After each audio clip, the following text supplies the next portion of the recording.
اچھا یہ بھی ایک بات ہوتی ہے کہ بھائی 10 بچے ہوں گے پالیں گے کیسے؟ تو یاد رکھو جب 10 بچے ہوتے ہیں نا تو پہلا والا بڑا ہو چکا ہوتا ہے. یہ 10 ایک دم سے برساتی مینڈکوں کی طرح نہیں آ جاتے ٹر سارے 10 بچے, ایسا تھوڑی ہوتا ہے. تو وہ سب پالنے میں آپ کے ساتھ شرکت کر رہے ہوتے ہیں. ہم لوگ 8 بہن بھائی تھے, ایک کا انتقال ہو گیا تھا بچپن میں ہی, تو میں 7 بھی کبھی بتاتا ہوں, کبھی 8 کی رپورٹ بھی پیش کرتا ہوں. تو ہمارے والد صاحب تو صبح ڈیوٹی پہ جاتے تھے, رات کو گھر آتے تھے. والد صاحب نے تو صرف بڑے بھائی کو پالا ہے. ہم کو کس نے پالا؟ 2 بڑے بھائی اور 1 بڑی بہن, تینوں نے مل کے مجھ کو پالا ہے. مجھے میٹرک تک جو پڑھانے والے میرے بڑے بھائی ہیں, قرآن پڑھانے والے بڑے سے چھوٹے بھائی ہیں. والد صاحب کو تو ہوش ہی نہیں ہوتا تھا. بڑے بھائی, والد صاحب نے بڑے کو پڑھا دیا, بڑے بھائی کو. میرے ابھی آئے بھی تھے ملنے کے لیے, یہاں پہ بیٹھے ہوئے تھے, 1 گھنٹہ گپ شپ لگائی ہے.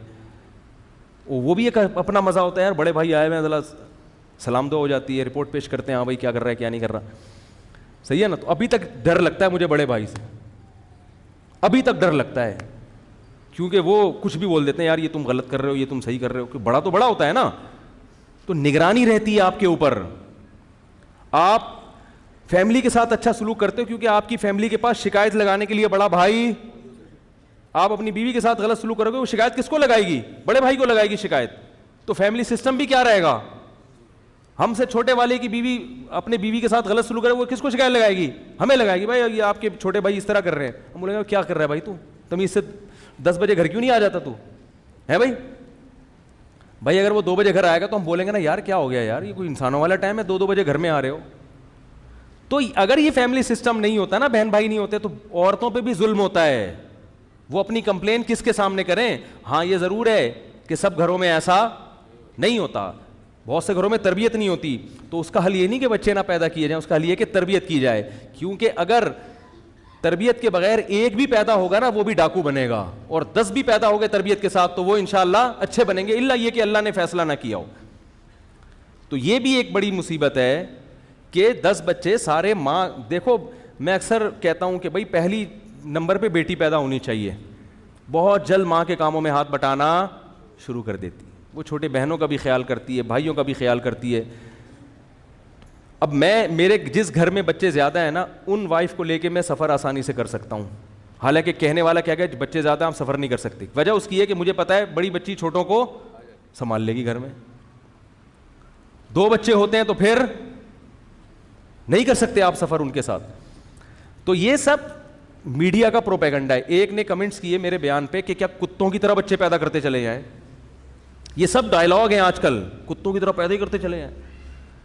میں نے کہا دیکھو پہلی بات یہ ہے کہ کتوں کے جو بچے اتنے ہوتے ہیں نا, اس سے ایک سبق ملتا ہے. کتیا 12 بچے دیتی ہے تو اللہ نے 12 تھن پیدا کر دیے ہوتے ہیں اس میں, دودھ کے چشمے. اللہ بتاتے ہیں 12 بھی دے گی تو 12 کے دودھ کا انتظام کروں گا. تو کتوں سے ہی سبق حاصل کر لو کہ جو اللہ تمہیں ایک بچہ دے رہا ہے تو کیا اس کا, جب کتوں کو اللہ 12 کا رزق دے سکتا ہے, کتیا کو جس کے مارنے کا حکم ہے اسلام میں, کتوں کو بلا ضرورت پالنے کی بات نہیں, اس کو اللہ بتا رہا ہے کہ کتے کو میں اتنا رزق دے رہا ہوں. اور ان کتوں کی بات جو بے روزگار کتے پھر رہے ہیں پاکستان کے, ہاں ان کی تھنوں میں اتنا دودھ پیدا ہوتا ہے اس کی مادہ میں کہ وہ 12 بچوں کو پلا رہی ہوتی ہے. وہ مرتے ہیں ٹرک کے نیچے آنے سے, ٹھیک ہے نا, بھوک سے وہ بھی نہیں مرتے.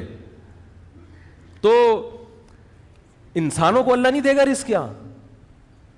دوسری بات یہ کہ یہ جو ڈائلاگ ہے نا کتوں کی طرح بچے پیدا کرتے ہیں, بچے جب انسان کے پیدا ہوتے ہیں تو وہ کتے نہیں ہوتے, وہ کیا ہوتے ہیں؟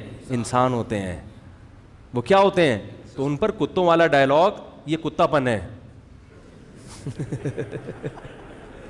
ان کے لیے یہ تعبیر کرنا کہ کتوں کی طرح پیدا کرتے چلے جاؤ, یہ کیا ہے؟ یہ کتا پن ہے.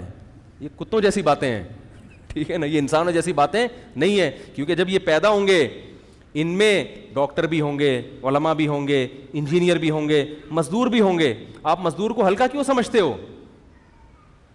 لوگ کہتے ہیں یار ریڑھی والا پیدا ہو جائے گا جب پیسے نہیں ہوں گے, مزدور پیدا ہوگا, رکشے والا پیدا ہوگا. آپ اس طبقے کو ہلکا کیوں سمجھ رہے ہو میرے بھائی؟ ملک کی ترقی میں جتنا بڑا کردار مزدوروں کا ہوتا ہے اتنا کسی کا نہیں ہوتا.